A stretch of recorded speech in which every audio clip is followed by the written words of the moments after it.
Honestly, I watched today's episode with high expectations, and even so, the series managed to shatter them. But since not all that glitters is gold, I'm here to cover the things that were left out, things that aren't necessarily bad for being cut. But if you're a completionist like me who wants to know every single detail, then I guess you're welcome here. But first, thanks to everyone who pays for the most expensive membership on the channel. Last time I finished shouting out almost everyone, and now I have another page of greetings. A shout out to Axel, AGC, Black, Bencor, and Joseph. I know I haven't been able to get to everyone, but I'll do it in my next videos. Before continuing, I wanted to give a special thanks to Jose Riera, who recently donated a generous amount via Ko-fi. Thank you so much. And I'm sorry I didn't thank you during the stream. I swear I didn't ignore you, I just didn't catch the alert. Over on my English channel, a thanks to the new channel member Yasso. Also, a quick shout out to Asimx who dropped by my stream to say hi a few days ago. But now, let's get started. Everything omitted from episode 3 of the 4th season.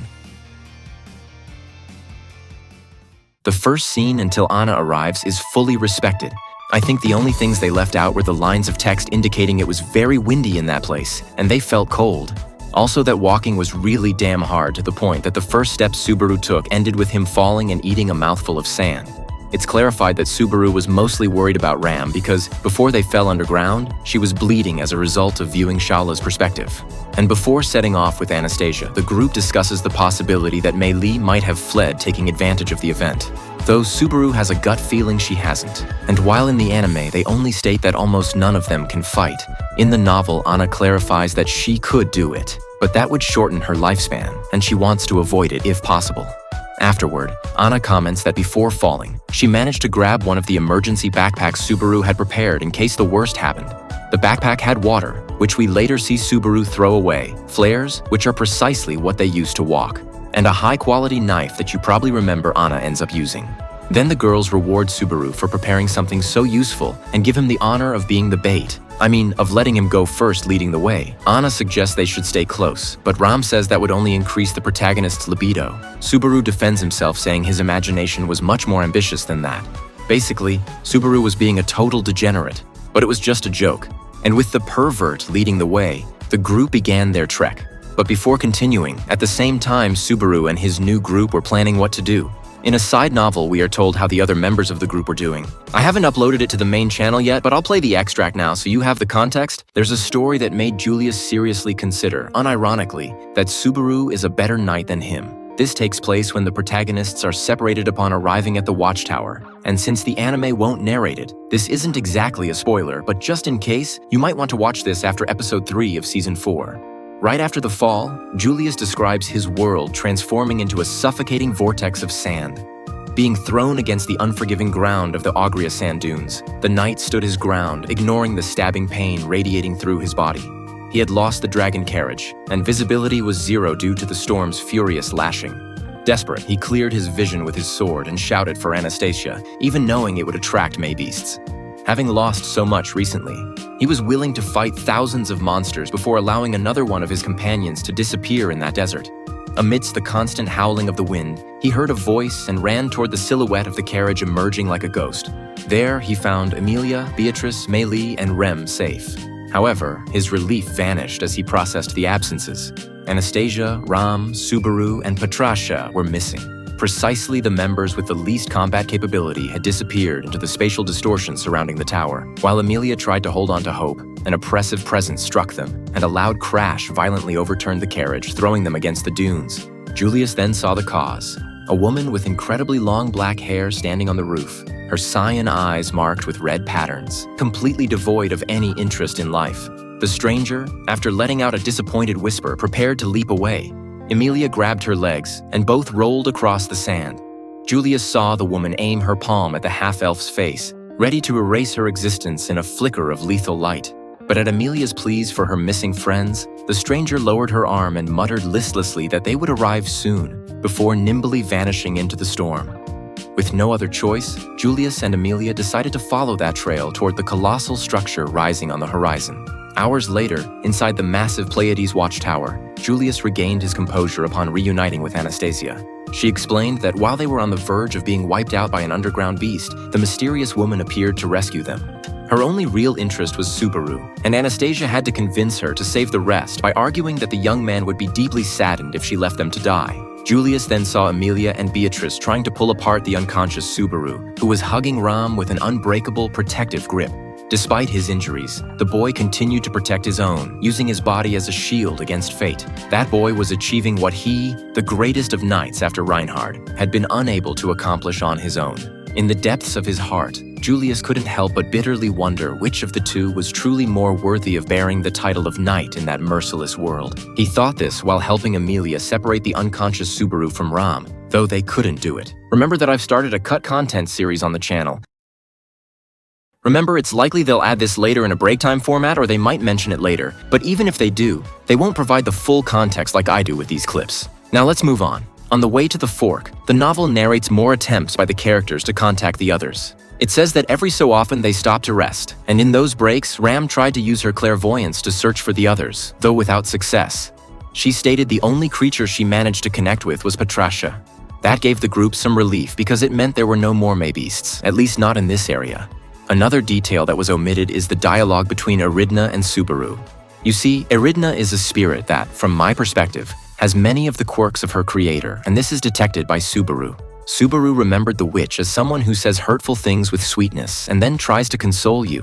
Noticing that pattern in Eridna, he calls her out on it, and the spirit only says not to refer to her as her creator. Afterward, upon reaching the fork, I was surprised to see Subaru cite Freud for his choice, since in the original text he cites a Japanese figure. I suppose when adapting the anime, they decided to use Freud, a more globally known figure for his contributions to human behavior. Regarding the cuts in this part, not much was lost. The characters just commented on how eccentric the sage is to have dug so deep and placed these types of obstacles. The girls expressed their wish that if they met the sage and he was uncooperative, they would force him to give the answers they came for. As they reached the fourth door, they commented on how strange it was that the doors opened with just a touch and suggested they were perhaps placed to avoid Maybeasts. But they think about it and deduce that hypothesis makes no sense. After all, Ram confirmed she didn't detect any Maybeasts in the place. Then Anna suggests that to confirm her hypothesis that the doors vanish after being touched by a person, she suggests someone other than Subaru touch the fourth door. But unfortunately, she couldn't test her hypothesis since the next door couldn't be opened by anyone. Not even Subaru. Here, I want to comment on something that isn't a spoiler but is interesting. You see, the number of doors Subaru opens strangely coincides with the authorities Subaru has at this moment in the story. Remember that Subaru has a power that exists, but there is no confirmation of the sin it represents. This would be his first authority. Then, after defeating Betelgeuse, he would get Sloth, and that would be his second authority. And recently, in the third season, he defeated Regulus, thus getting his third authority. It's curious how the number of doors he opened coincides exactly with the number of authorities he has. On top of that, what makes it even more suspicious is that Subaru is the only one who seems to instinctively recognize that these metal objects are doors. Neither Ram nor Anna considered this was a door, unlike Subaru.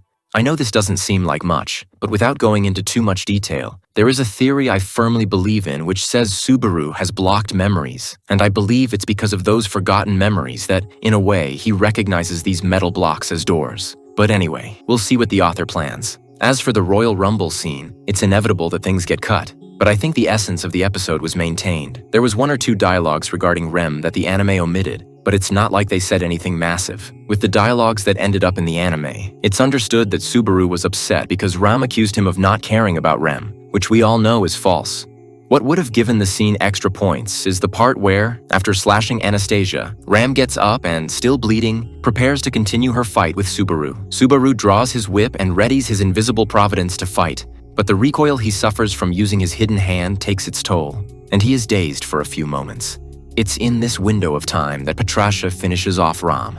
It's said that if Patricia hadn't devoured Ram in that moment, the pink-haired girl would have killed Subaru. In the anime, they only show that Ram launched the attack, but she isn't seen walking in a threatening way towards Subaru. Only then would the scene of Subaru realizing what Patricia was eating happen. I have some personal thoughts on this, but I'll comment at the end of the video.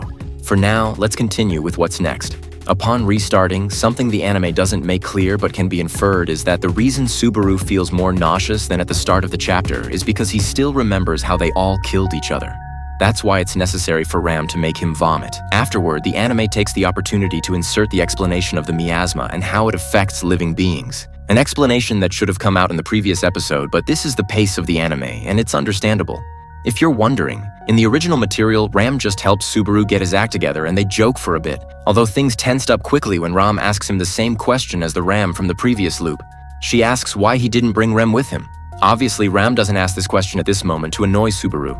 It was a question without malice, and ironically this question would help the protagonist in the fight against the Centaur, but we'll get to that. When they continue walking and now take the left route, everything stays the same. But as soon as they smell the burned odor, they get a bit happy thinking that perhaps it was Amelia and the others who might have set up camp. But after a brief discussion, Subaru decides to investigate. Then the encounter with the Centaur would happen. And here I'd like to take a small pause. You see, in the first version of the story, Subaru doesn't go right as we saw in today's video and end up devoured by his dragon. Instead, he initially went left and died, burned by the Centaur. This death was erased when the canon story was rewritten, which is the light novel story.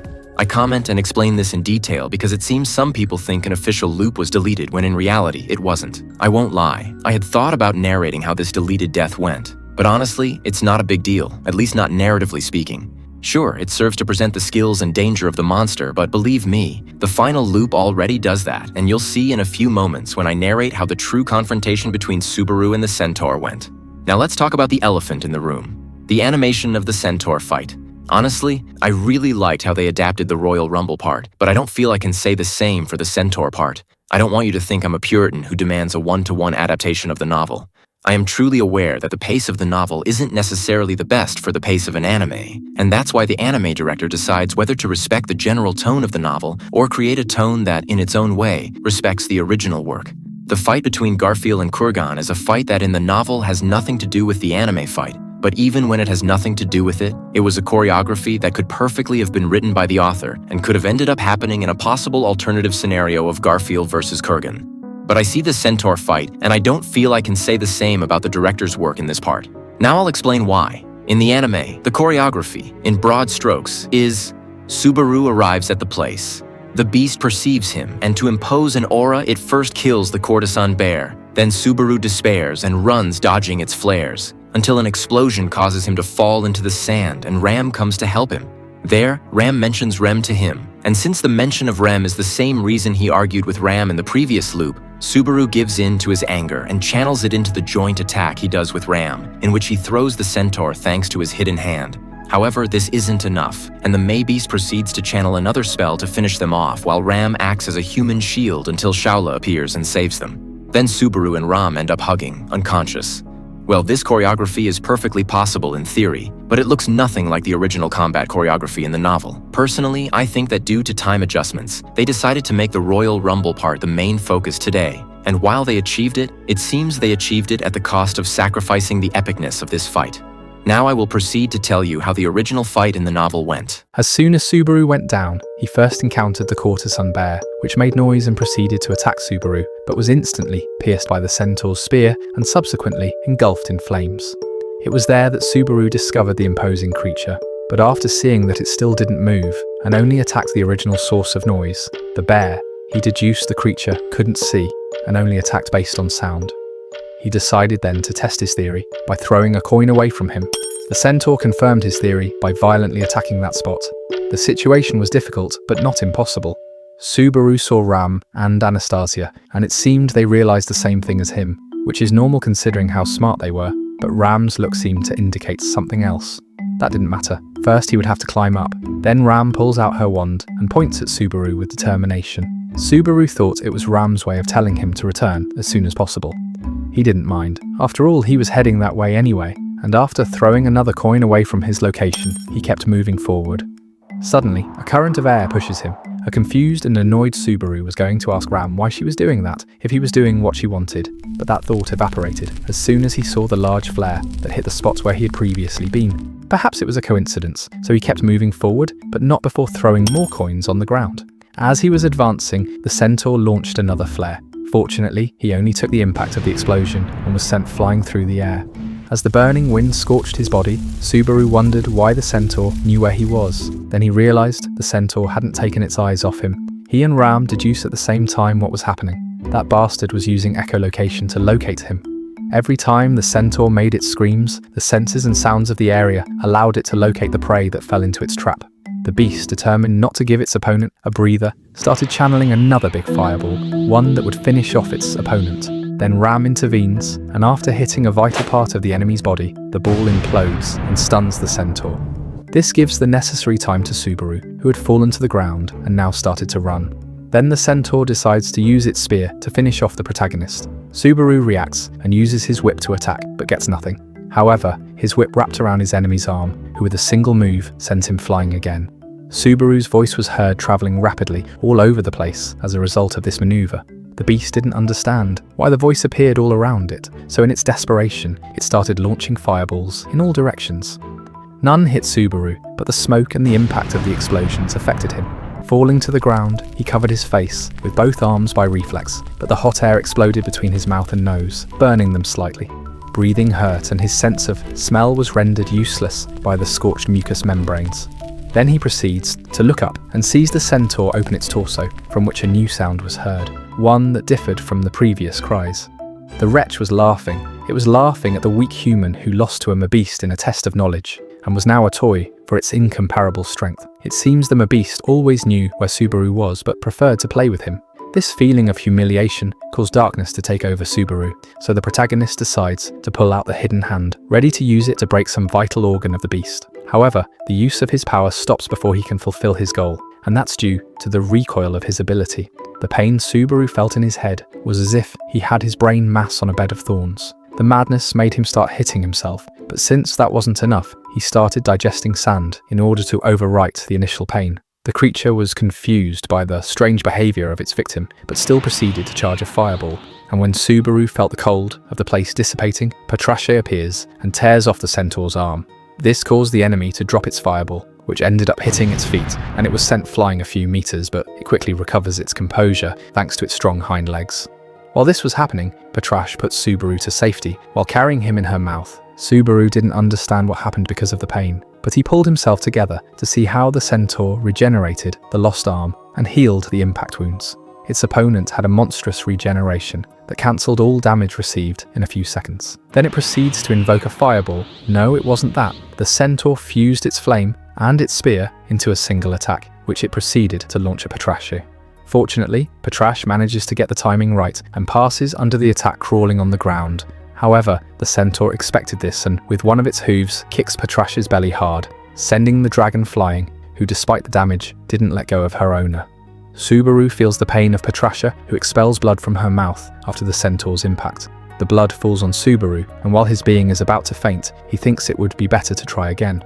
Then Ram tells him that his death will make Rem sad. The mention of Rem, and having suggested the possibility that he doesn't understand her as Ram did, made Subaru's fury explode. Seeing the Centaur approach, he forces himself once more to use his hidden hand against it. On this occasion, he manages to land a blow on the Centaur's spear. Perhaps due to the surprise of this attack, or perhaps not, the creature proceeds to make an explosion with the force of its front legs.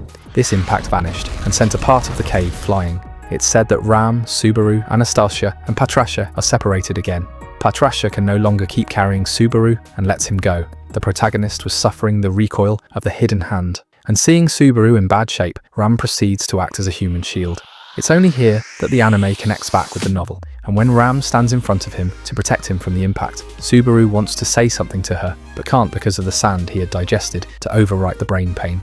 And when Ram mentions Rem again, Subaru lets himself be seduced again by dark thoughts, but he doesn't use them to attack Ram as in the previous loop. Instead, he uses it to be the person who acts as a human shield for Ram. He wanted to protect her from the attack of the creature, which by then had evolved.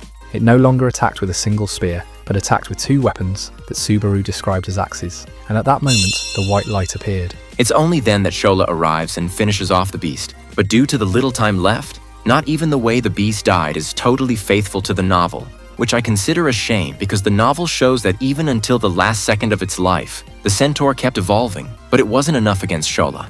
It's a bit confusing, so I prefer you read it narrated. The point hit by that white light was literally obliterated. Its arm and torso pierced by the light, the Centaur stopped moving for a brief moment, and then the wounds started bubbling.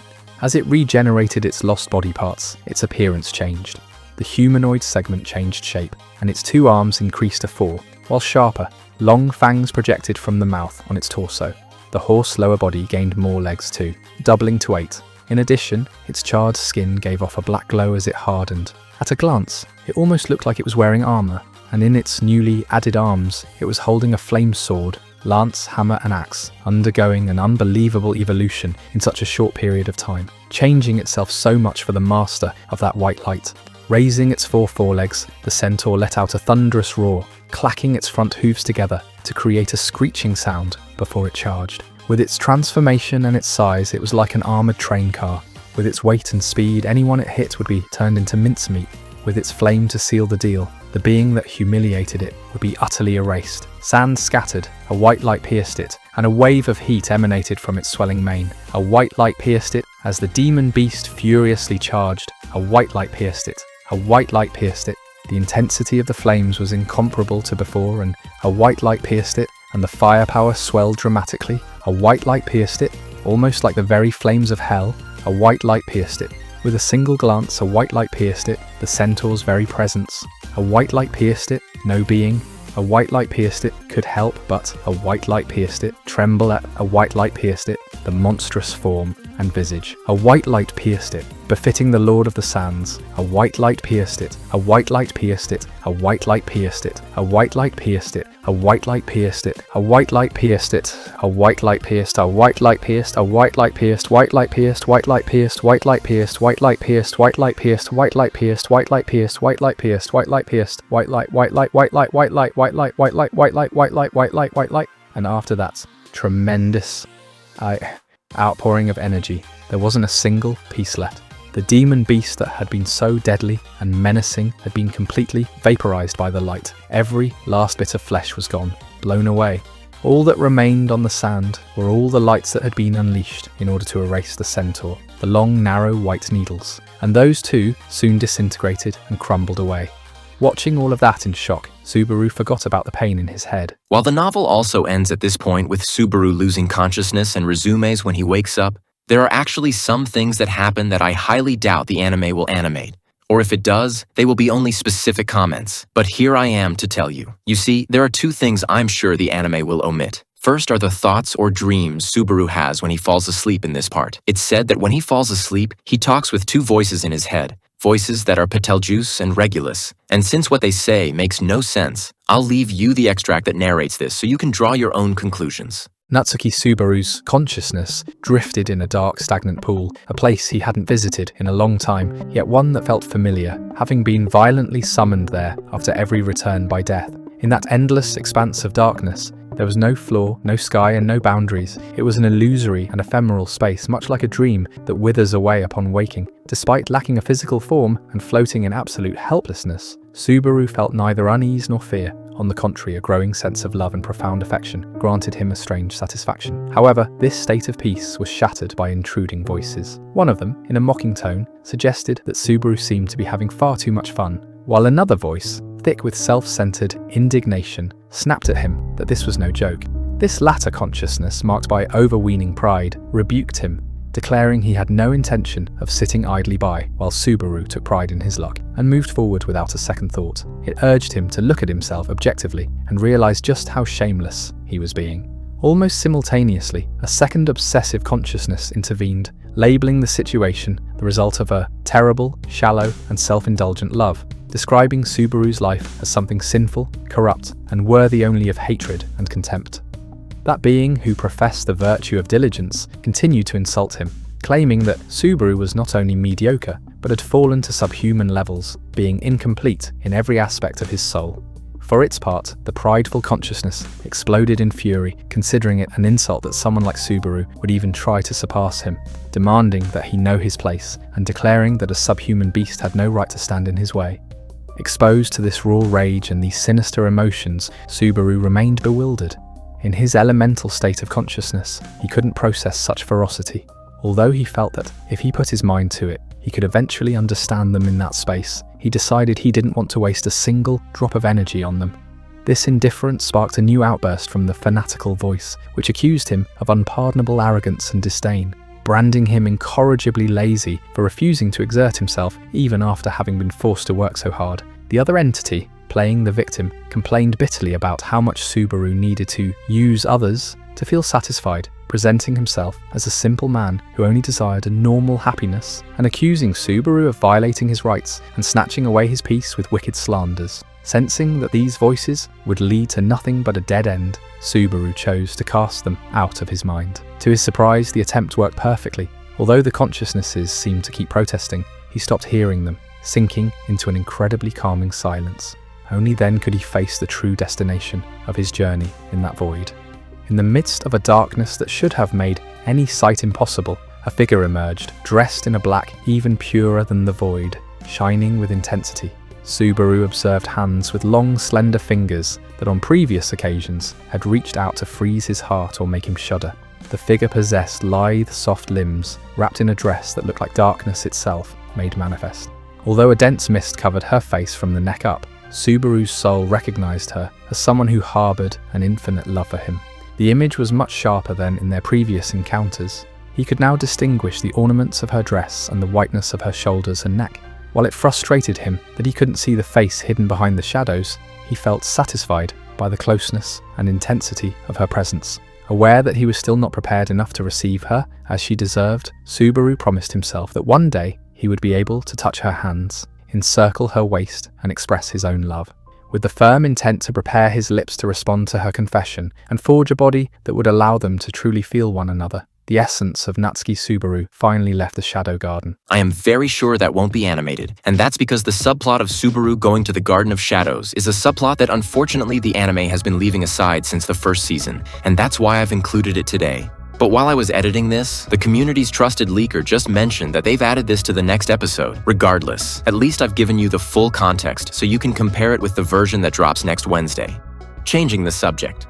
Taking advantage of the time the protagonist was unconscious, Teppei wrote a side story that narrates that moment and tells us what his allies were doing in the meantime. Did you know that Ram once tried to kill Subaru after finding out they spent the night together? This is told in another side novel that will likely be skipped in the anime too. It is said that inside a room bathed in absolute blinding white, Emilia and Beatrice were facing a riddle involving stone slabs that against all logic were floating in the air. Emilia, driven by curiosity, reached out and touched one of the cold surfaces without stopping to consider the risks. Instantly, light engulfed the room and the puzzle vanished, leaving behind a void that triggered Beatrice's shouts of reproach. However, Emilia was undeterred. Sensing a disembodied voice demanding she identify a hero destroyed by Shala, she interacted with the mechanism once more. Magically, order was restored, and the half-elf gave the little spirit a smile full of childish pride.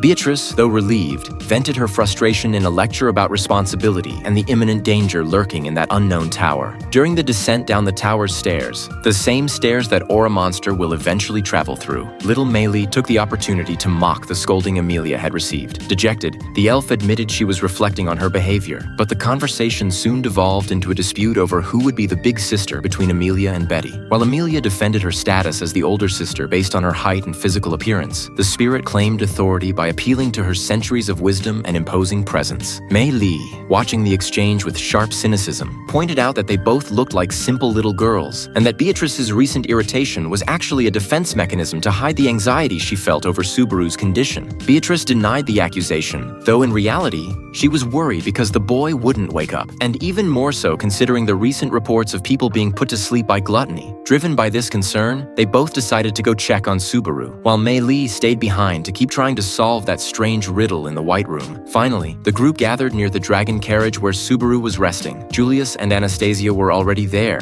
looking visibly worried. Emilia, however, radiated unbreakable optimism, firmly stating that her knight would wake up. The relative calm was broken when noises were heard inside the carriage. Shortly after, a sleepy ram opened the door and fell to the ground due to the height difference. The first thing she did after getting back on her feet was confirm that her sister Rem was safe. Despite the fall, Ram kept her composure, but her pride was shattered when Emilia revealed that Subaru had been hugging her tightly the entire time they were asleep. Ram, determined to erase such a stain on her record, swore to finish Subaru off right then and there. Emilia and Julius had to lunge at her to prevent the murder of the sleeping young man, while Beatrice rubbed her forehead in exhaustion, silently praying for the boy to wake up soon.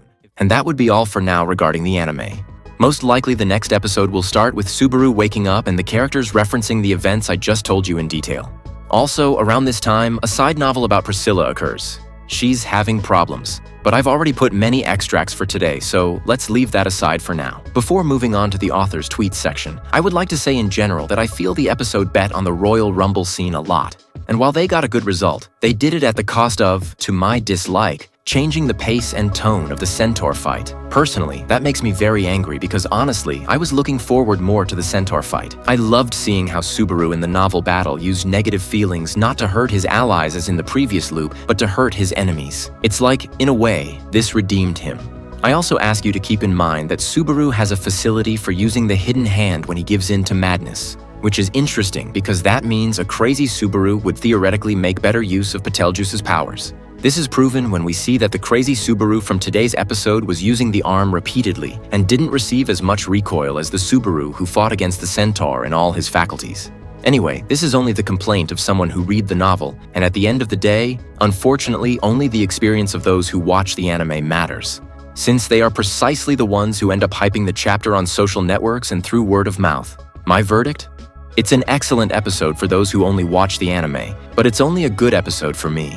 Usually at this time I would talk about the author's tweets, but he didn't comment on anything interesting. I think the only relevant thing he commented was that the reason they had to mention Freud and not Kurapika as it was in the original web novel. The reason they didn't mention Kurapika is because apparently there could be copyright problems when mentioning a character from another work. Also, the author asks us to stay tuned for the ending, and I imagine he says it because of the part where the group from 400 years ago appears. I've already talked a bit about them in my shorts, and soon I'll upload another short where the lore of this group is expanded, so stay tuned. Leaving those facts aside, there isn't anything relevant from the tweets, so let's move on to the break time. In today's break time, they adapted Betty's side story, which really should have come out in the 3rd season, but better late than never. I must emphasize that while they kept the main part of Subaru telling Betty the truth about Anastasia, they changed the other dialogues a lot, as well as the place where this originally happened. Anyway, that's the least of it. What matters is that the trust Subaru professes in his artificial spirit was maintained, but that would be all for now. I'm sorry if I've cited many extracts, but at least I felt that today it was unavoidable because of all the things they omitted and changed. I hope you liked the episode, and now I want to finish one last video before uploading the EX1 video, but I'll give news soon. See ya!